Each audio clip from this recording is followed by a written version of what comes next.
Ironically, whilst I've never touched the Resident Evil series up until very recently, I've been a big fan of DMC for a good while now.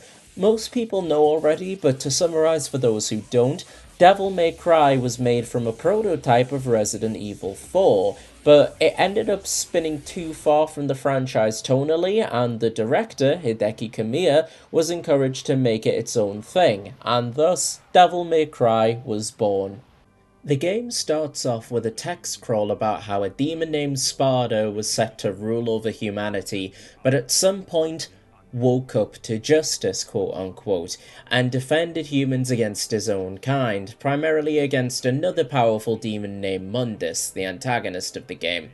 Sparda ended up falling in love, and we pick up on his son, Dante, working at his business, Devil May Cry, until he's rudely interrupted by this blonde woman on a motorbike, and the delivery of Whoa, slow down, babe. has stayed rent-free in my head since I first picked up this game on Xbox 360 over a decade ago. Devil May Cry did release on PS2 in 2001 originally, but my first experience was with the HD collection, which is what I'm playing with on PC. Anyway, Dante's after a specific demon, the aforementioned Mundus, who's responsible for the death of Dante's family, and this woman, Trish, bears an uncanny resemblance to our hero's mother. She claims to want to stop Mundus, despite seemingly trying to kill Dante a second ago by throwing a fucking bike at him, and shows him to Melee Island, where Mundus is growing his demonic forces and not practicing his Captain Falcon combos despite the name. The very first area serves as a safe zone for the player to get used to how the game controls, having to collect red orbs to advance with no risk of harm. The creepy music and environmental design make it beyond obvious that this was originally a Resi title, but that's not a knock against the game at all. It's actually pretty cool and gives DMC1 a unique identity to the rest of the series in retrospect. Also, side note, the background music in ambient areas has that same weird distortion noise that the Resi 4, I'm not sure if it's the save theme or the merchant area does, or like a safe zone theme. I don't remember. But I've never seen anyone mention it, and it sounds exactly the same. Please take a listen.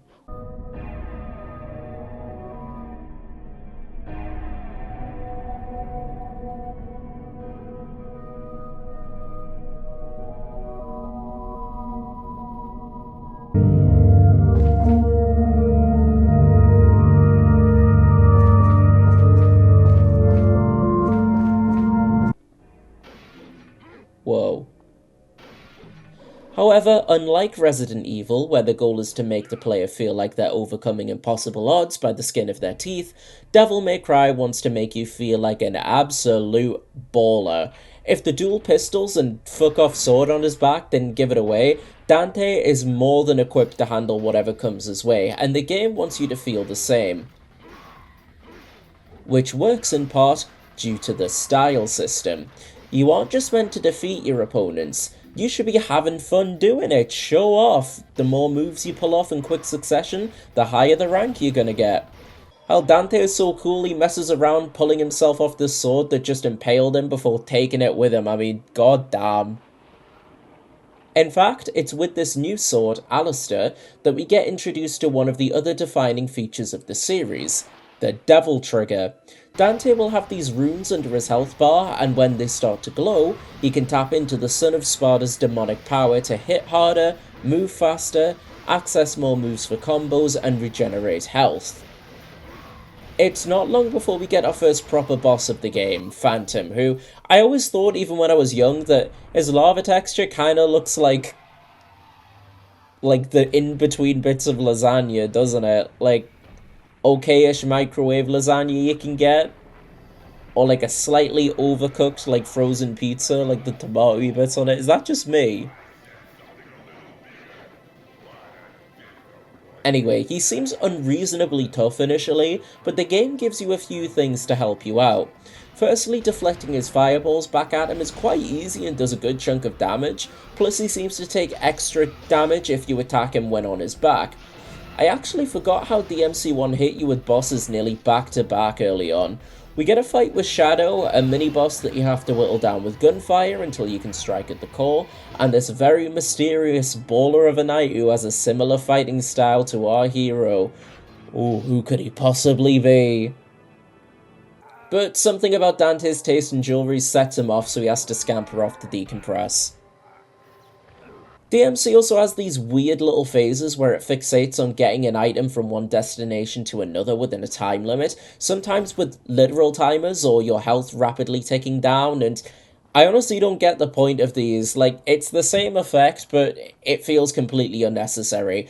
I'm not complaining about the act of taking items places to access more areas, to be clear, since it serves to show more of that Resident Evil DNA I find very novel as a long-time DNC fan who's only just gotten into the Resident Evil series recently.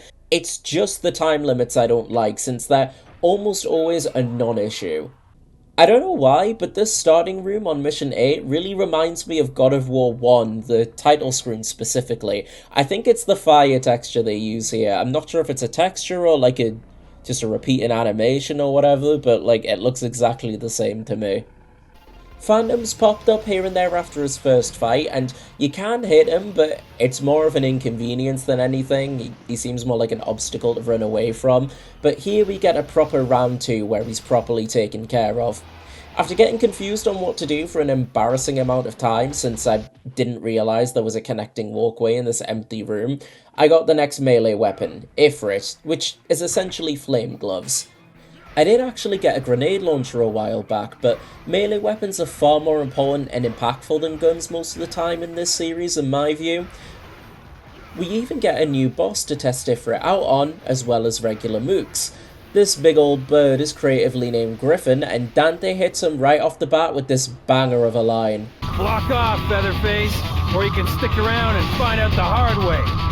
And we soon get introduced to these first-person swimming sections where your only weapon is this arrow gun thing.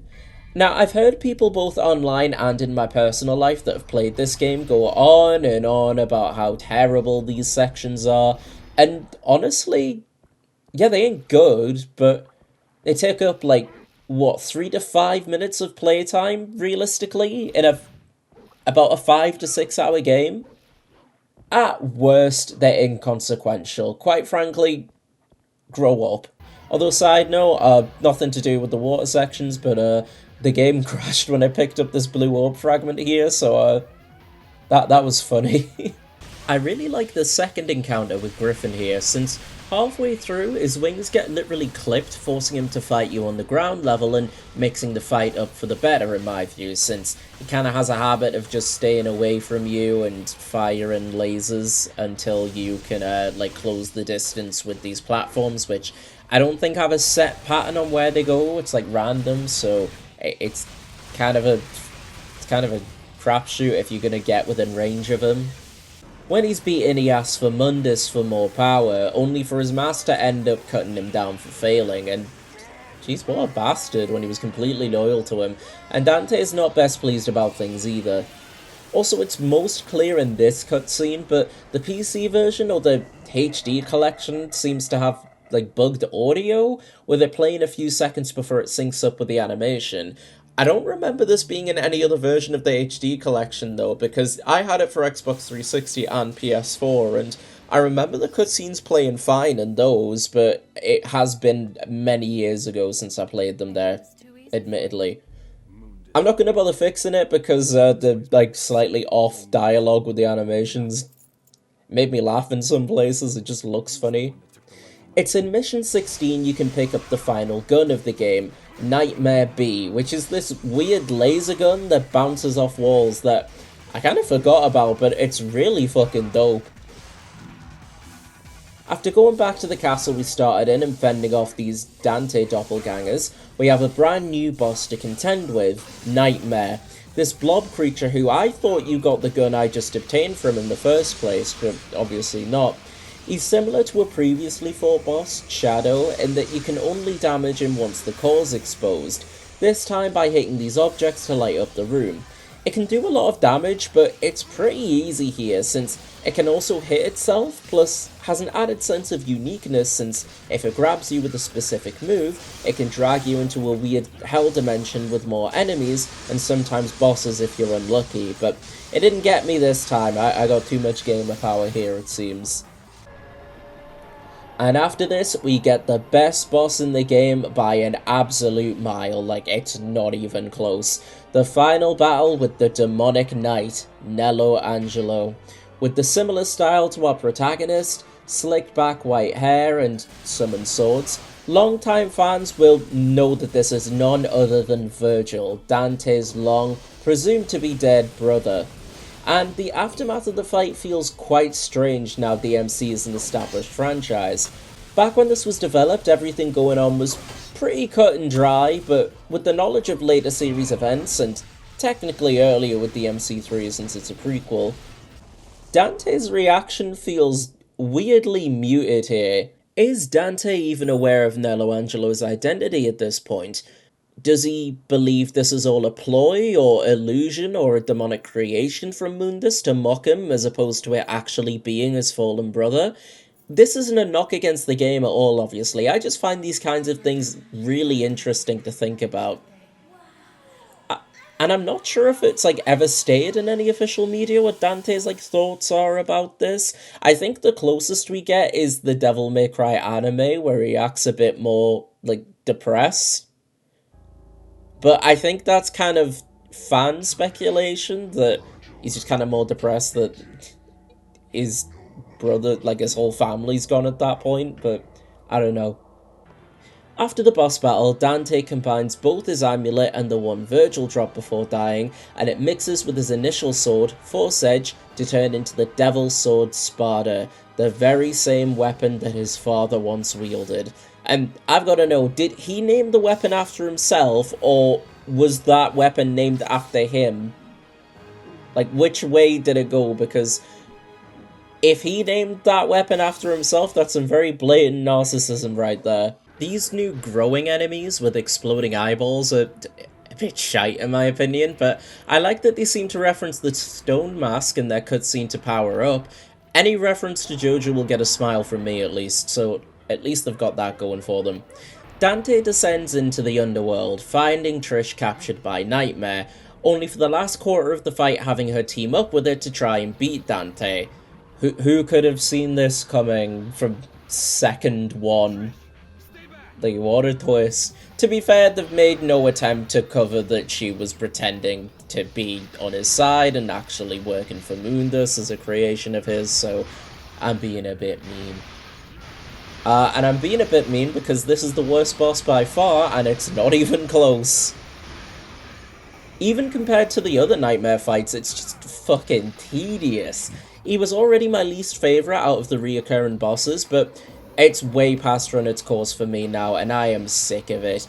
It says quite a lot, I think, that my favourite part was fighting Nello Angelo again. Also, look at this part with its health. I beat that boss at that point. That just felt genuinely unfair. The boss just ended up pissing me off to the point I used items for the first time, just so I could get it over with quicker. Oh yeah, there are items in this game, by the way. I kind of forgot until about halfway through the actual game, and just didn't think to mention it until now, because this is where I actually started using them in footage. These items range from health, devil trigger, invincibility, to AoE damage. Although using any does lower your ending mission rank, so there's also that to consider. I like that they do have an actual consequence if you care about your ranking. Dante ends up saving Trisha's life, clearly conflicted over her origins as a creation of Mundus, and the care he has for her since she resembles his mother so closely. I honestly forgot about this next level. It's really neat how it feels like you're running around inside the bowels of some gigantic hellish monster with the fleshy looking walls and the tendrils that reach out to grab you. It's really effective environment design. Dante finally reaches Mundus' lair after this, where he's nearly slain until Trish sacrifices herself for Dante, resulting in him flashing this Leon Kennedy white boy stare. It's nearly one-to-one with that scene of where he's choking Ada. I've always loved this juxtaposition of the pristine, almost angelic appearance of Mundus and the room he resides in, and the hellish areas the fight takes place in and what we've just gone through to get to him, and his true form that we'll see soon. Dante goes into a form very reminiscent of his father's demon form before we get a Space Harrier-esque fight with Mundus himself. I find this boss really challenging personally. I'm not sure if it's just me that feels this way, but the tiny white projectiles these smaller spheres fire are really difficult to see with the background. The second phase with the more traditional hack and slash combat isn't as bad with this, but it does suffer with the same issue ultimately.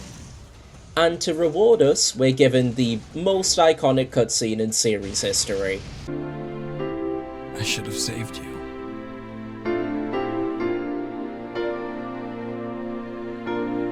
I should have been the one to fill your dark soul with light!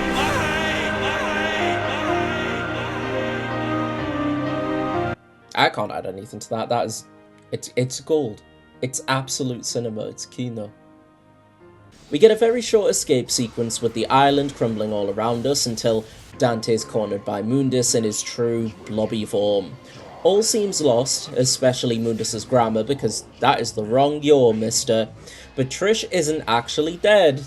Yahoo! She powers up Dante and Mundus is finally destroyed for good. It looks like we have a winner. Jackpot!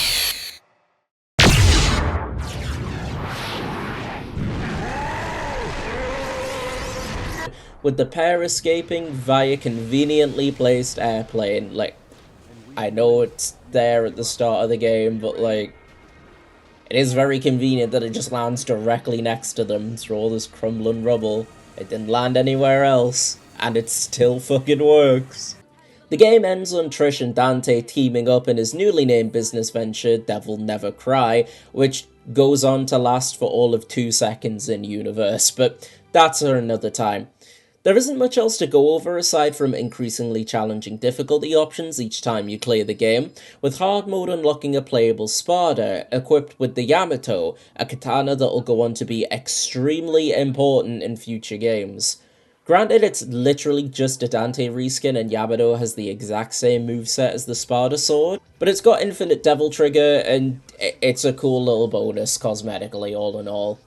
Despite the reputation that this game seems to have online, that it's completely archaic and is completely unplayable in today's age, on the whole, I find that it holds up insanely well for a, at the time of writing, 25-year-old game. Like, I've had this argument with friend of the channel Dylan a good few times over the years, but I legitimately believe that this game, Devil May Cry 1, holds up insanely better than games like Kingdom Hearts 1, and that came out like a year or two after DMC1 did. I think that game is borderline archaic.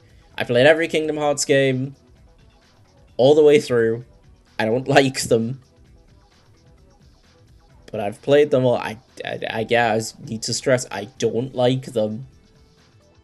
But I wholeheartedly believe that Devil May Cry 1 is not a game that's archaic. Despite occasional annoyances, the original Devil May Cry is more than worth your time, and I'd really recommend going back to it in order to see how the series kicks off. And that is going to wrap up this video. I want to thank you all for watching. If you did enjoy it, please leave a like and subscribe for more. Hype the video if you can. That's new. I don't know if you can do that on here or not, but if you can, that'd be cool. Thank you all for watching, and I'll see you all in my next video. Bye bye.